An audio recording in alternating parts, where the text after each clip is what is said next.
who are your biggest dark horses in this year's draft? I mean, quarterback is always the fun one to talk about, but Yeah. who are the guys that we should be paying attention to that maybe are falling down draft boards? Maybe they're going into day two, day three. I mean, everybody's been Mhm. talking lately about Luther Burden from Missouri, and he's climbing up draft boards as he should be. Mhm. But who are the He's guys that climbing up nobody's now. paying? Yeah, Big he's time. climbing up. But Last I who are checked, the he was guys falling that? down. No, he's climbing.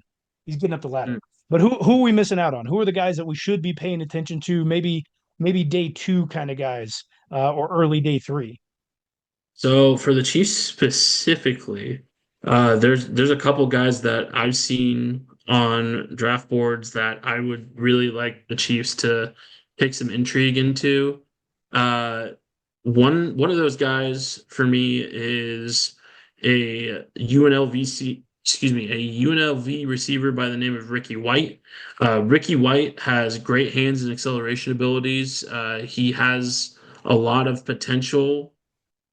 The only thing is he needs to build size and physicality. Like I said earlier, there's not really that many like NFL, like big NFL receivers that are NFL size and everything of that sort.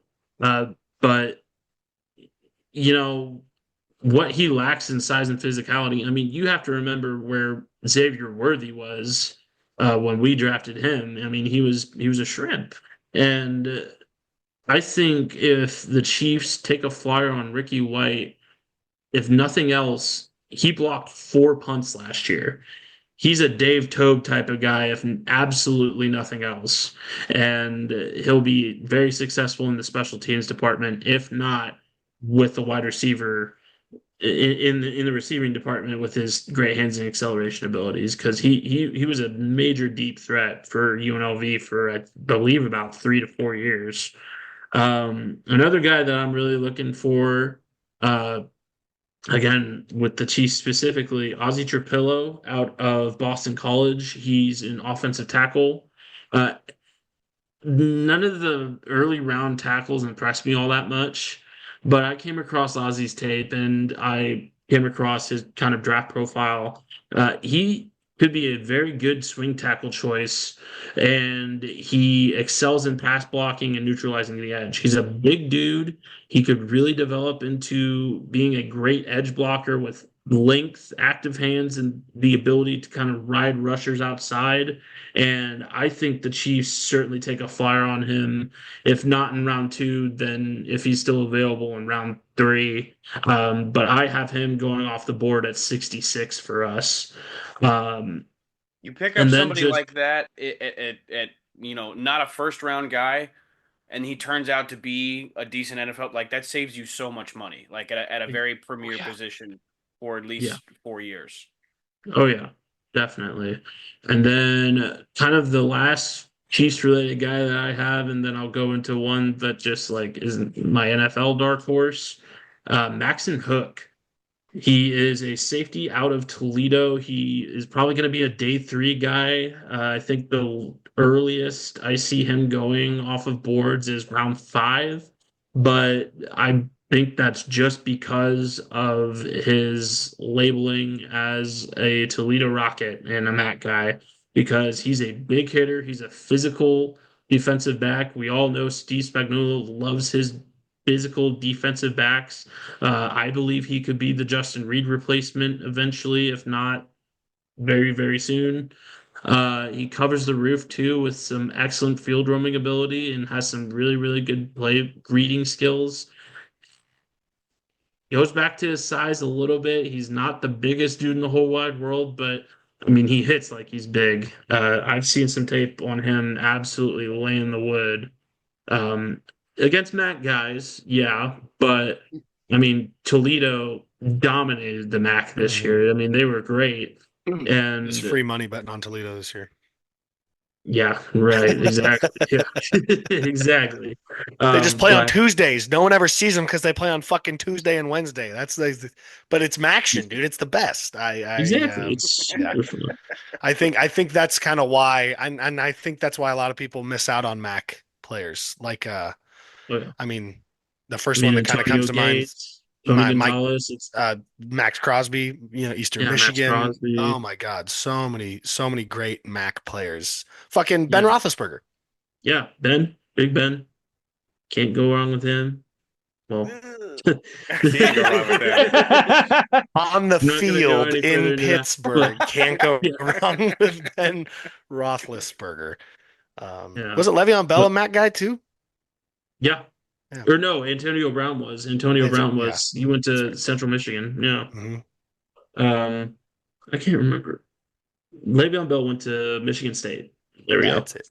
Um, Shame. but the kind of the guy that I have as the overarching dark horse in uh, a draft that is really holding Travis Hunter highly, Kobe Bryant out of Kansas. Nice. Another Kansas guy that I You hold fucking near and homer. dear to my heart because but I mean, Kobe Bryant is a patented lockdown corner. He's extremely physical.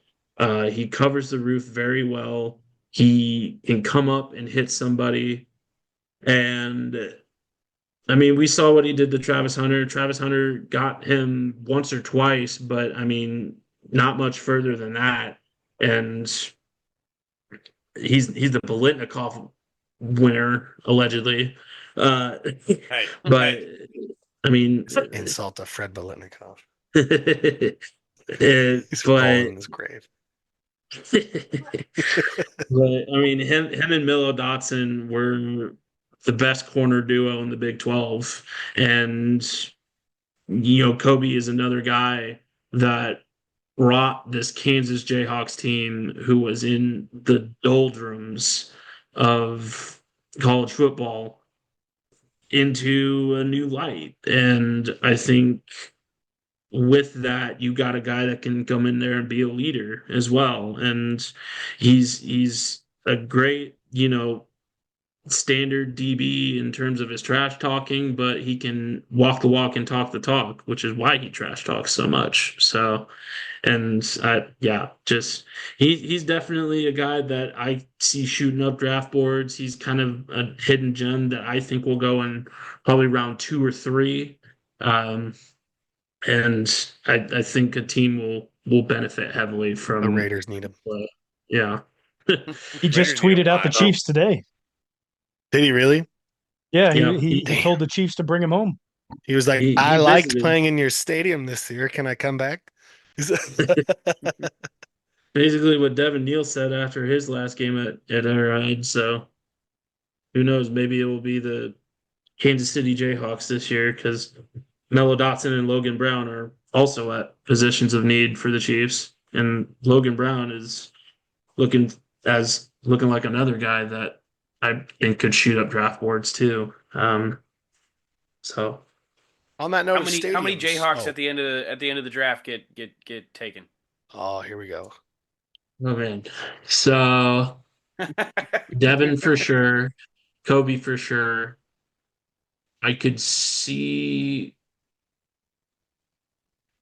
I'll give no more than 5 Jayhawks get drafted. I mean, that's a good number That's- for that's Kansas. That's Great great for for Kansas Kansas. in the last 10 Yeah. years, the way they're fucking programmed. No offense, Alex.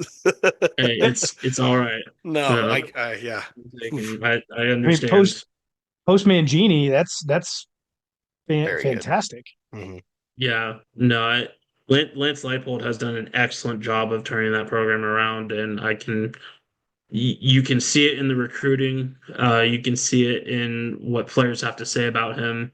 He is a great, genuine dude that I've had the pleasure of talking to at length. He's a very genuine guy that has the best interests of Kansas in mind. I know a lot of teams were after him, trying to get him to go to Washington or Wisconsin Mhm. when that job was still open, and a few other of these like big name institutions, but he wants to stay here and build at Kansas. And I think that is a rare quality that you see in both players and coaches. So I think it's athletic department buy-in too, right? I think it's because you got a new AD, 3 years ago, something like kind of like when Leipold showed up, right? I think it's an all out total buy-in. I think it was a Definitely. Yeah. testament to what's been happening at KU the last few years. Yeah, absolutely. And I know a lot of people are not very happy about the basketball team underperforming for the past 2 years, but that's Because fuck Hunter Dickinson. football. Again. Yeah.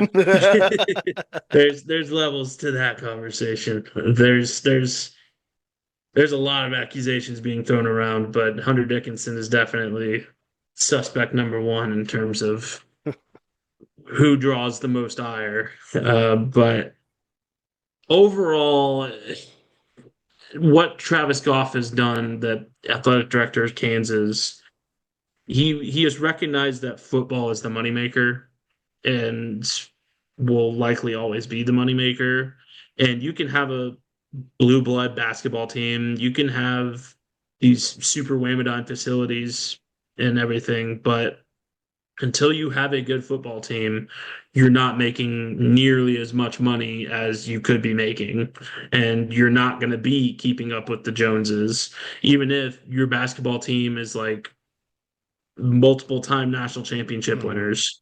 So I think a lot of like those blue blood basketball schools are figuring that out. Definitely UCLA and UNC are the first two that come to mind, right? Like, I yeah, mean, we've completely redone our practice facility. I mean, we hired Chip Kelly, he left, but we're throwing money into the program, and I mean, UNC obviously with hiring Bill Belichick and creating what they are creating over there. I think they're yeah, they're getting pissed. They're like, all right, we can win basketball. Let's yeah. spread that love. Let's continue to build. Exactly. Absolutely. Yep. Yeah, so and that was something that was very much lost on Jeff Long, who decided to hire a senile Les Miles instead of, Jim Harbaugh, uh, Who would have thought or that wouldn't have someone worked like out? that, because Kansas talked to Jim Harbaugh, I think back in 2011 or so, and before he went to the 49ers, I believe, and there was interest there, but nothing ever came of it. So.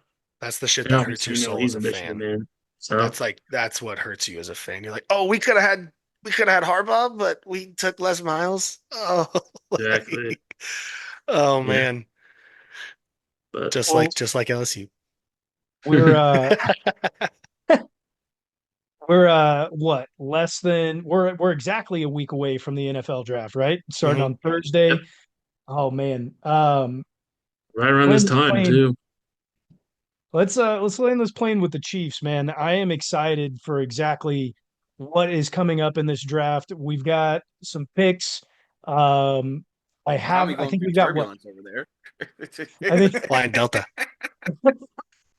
I think we've got what five total picks so far. There's been talks about potentially trading up. I've heard of one trade partner with potentially being the Vikings. There's also been talks about trading down and addressing some additional positions that we need. Everybody's been talking about the need at left tackle, even though we just signed one. We may need one for the long term. I'm particularly partial to the that left tackle out of Minnesota. Blanking on his name off the top of my head, Um, but I like him a lot. I also like the right tackle out of Texas, Cameron Williams, I believe is his name. mhm. Um, there's It's also like, go ahead. go ahead. No, you're I was good. just gonna, You're good. Sorry, I was you're trying good. to think of the name too. Um, the the talk recently has been the Chiefs are not actually looking at taking a tackle, especially at the first round pick 31 overall.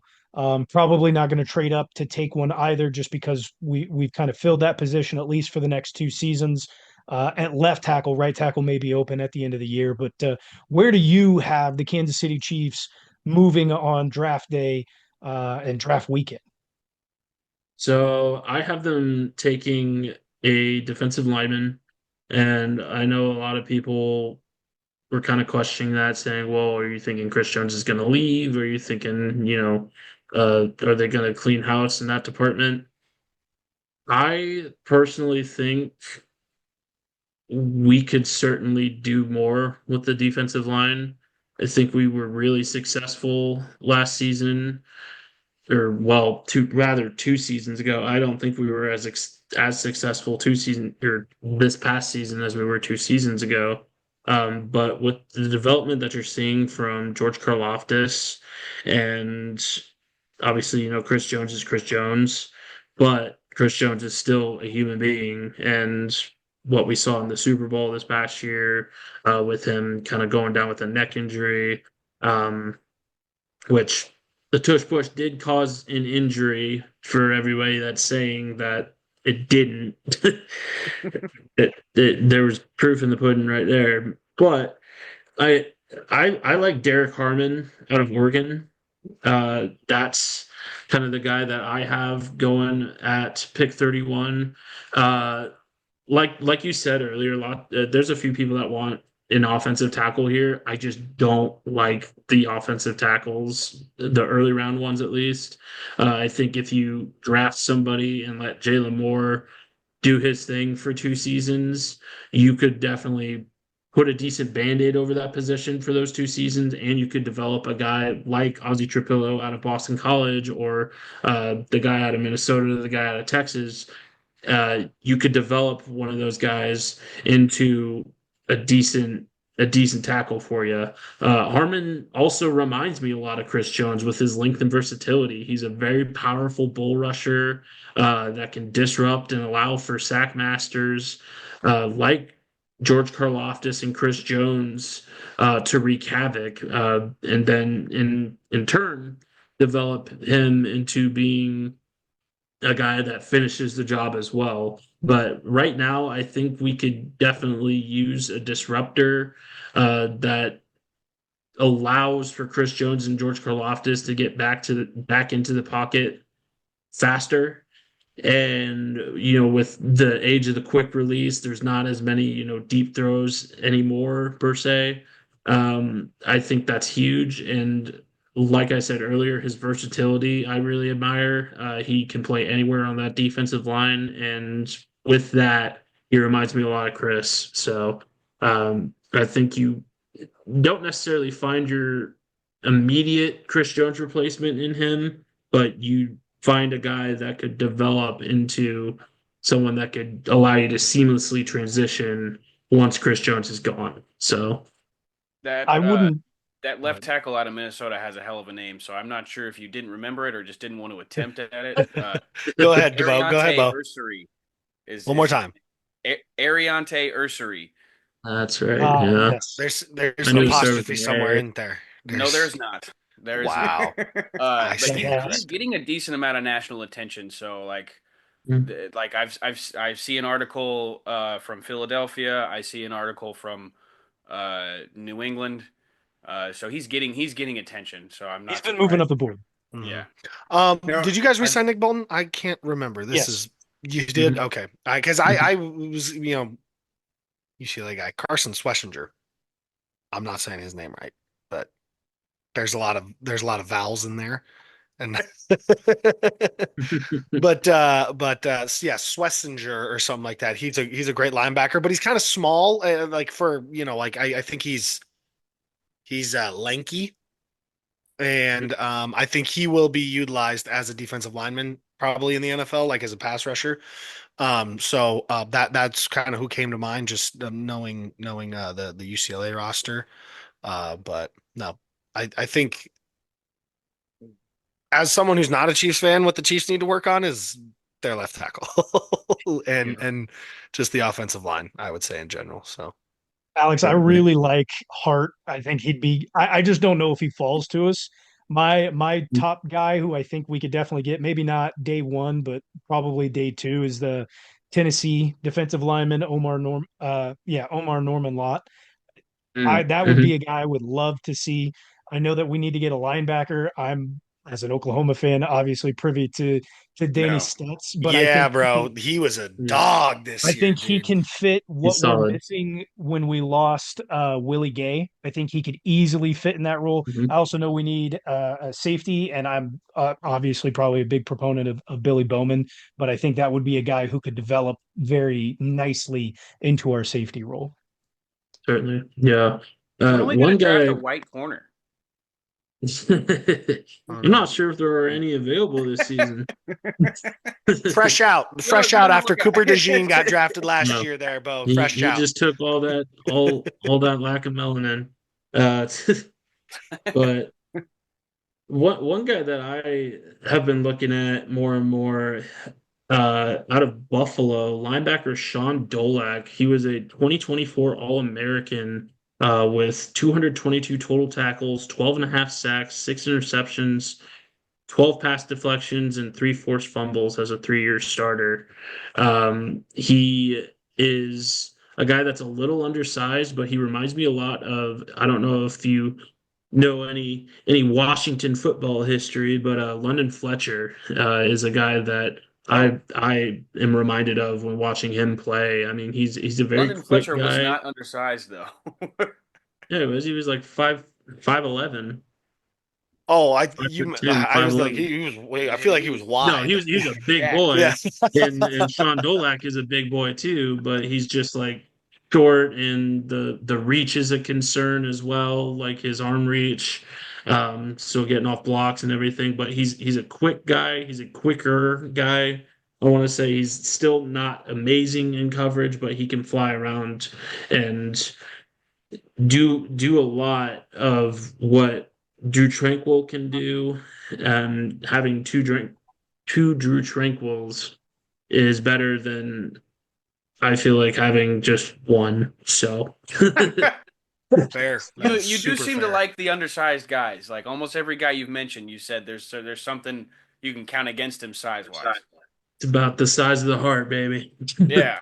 I think that Yeah. doesn't matter in Steve's defense anyways, right? Like I think Right. if you're either a thumper or just like do your job guy, like you'll fit in Spags' defense. Exactly.